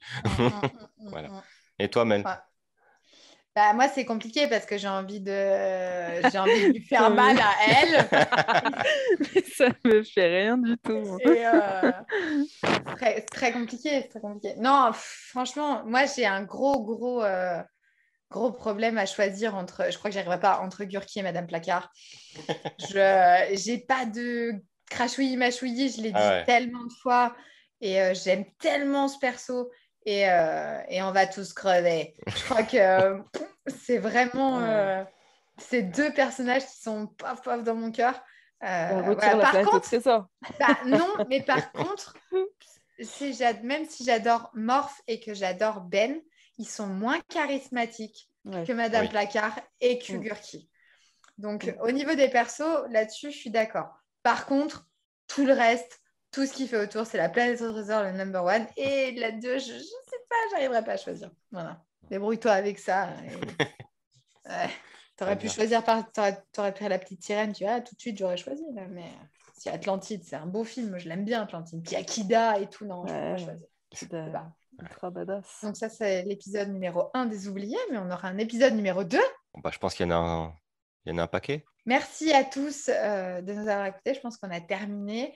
On attend vos retours avec impatience parce que même moi, je n'ai pas arrivé à choisir. Donc, faites-nous votre classement, envoyez-nous des messages, dites-nous ce que vous en pensez. On se fera un grand plaisir de vous répondre et puis surtout de récupérer vos avis. Merci à vous 2 d'être venus. Avec plaisir. De rien. Et puis à bientôt pour un nouvel épisode. À bientôt tout le monde. Salut.